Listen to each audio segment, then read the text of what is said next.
নমস্কাৰ বন্ধুসকল, নতুন ব্লগলৈ আপোনালোকক স্বাগতম জনাইছোঁ। এইটো কালিৰে ব্লগ হয়। কালি বহুত ভাগৰত লাগি আছিলে কাৰণে ভিডিঅ'টো মই দিব নোৱাৰিলোঁ। সেইকাৰণে এতিয়া ভিডিঅ'টো দি আছোঁ। প্ৰথম আপোনালোকে যাম বালি মিউজিয়ামলৈ। এয়া বালিৰে সজোৱা মিউজিয়াম হয়।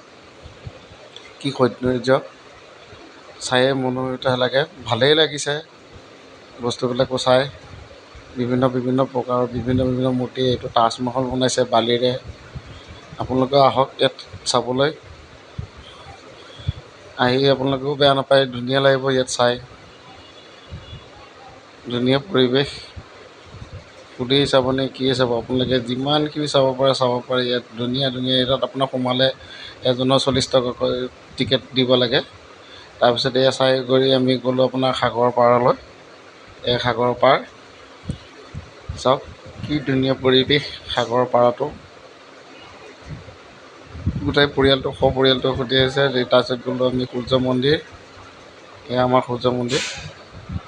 ভিতৰলৈ সোমালে আপোনাৰ 40 টকাকৈ টিকেট কাটিব লাগে। চাওকচোন কেনেকুৱা পায় আপোনালোকে ভিডিঅ'বিলাক মোক কমেণ্ট কৰি জনাব। এয়া ভিতৰৰ পৰিৱেশ দেখিছেনে, কি ধুনীয়া সৌন্দৰ্য। শিল কাটি পেলাই বনোৱা হৈছে। ব'লকচোন আপোনালোকেও মোৰ লগত এয়া সূৰ্য মন্দিৰ দৰ্শন কৰক। তাৰপিছত গ'লোঁ আমি জু চাবলৈ। এয়া হৰিণাৰ পিছত আহিব আপোনালোকৰ এয়া গ'ল বিভিন্ন প্ৰকাৰৰ বান্দৰ দেখিবলৈ পাব ইয়াত। বিভিন্ন যিখিনি আমি দেখা পোৱা নাই সেইখিনি আপোনালোকেও দেখিবলৈ পাব। ইয়াতো সোমাবলৈ আপোনাৰ 50 টকা টিকেট কাটিব লাগে। ইয়াত জুত সোমালে 50 টকা টিকেট। এয়া চাওক, বিভিন্ন বান্দৰ আছে ইয়াত।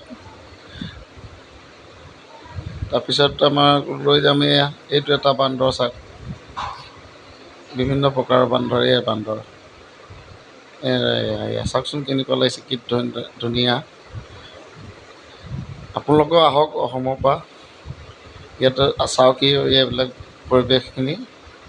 এয়া আপোনাৰ চিলপাঞ্জী,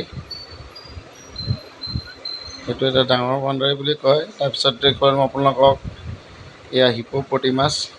এয়া চাওক কিমান ডাঙৰ হয়। তাৰপিছত লৈ যাম আপোনালোকক এয়া বাঘ চাওক, এইটো কি মস্ত বাঘ। আপোনালোকে ইয়াত ফটোত সৰু দেখিব পাৰে, কিন্তু বহুত ডাঙৰ আছে। 2 প্ৰকাৰৰ 3-4 প্ৰকাৰৰ ইয়াত বাঘ দেখিছোঁ আৰু দেখিবলৈ। এইটো এটা বগা বাঘ আছে এতিয়া। আৰু এজোৰা দেখুৱাম আপোনালোকক ঢেকীয়াপতীয়া বাঘ আছে। এয়া চাওকচোন কি ধুনীয়া। আজিলৈ ভিডিঅ'টো ইমানতে সমাপ্ত কৰিলোঁ। জয় জগন্নাথ।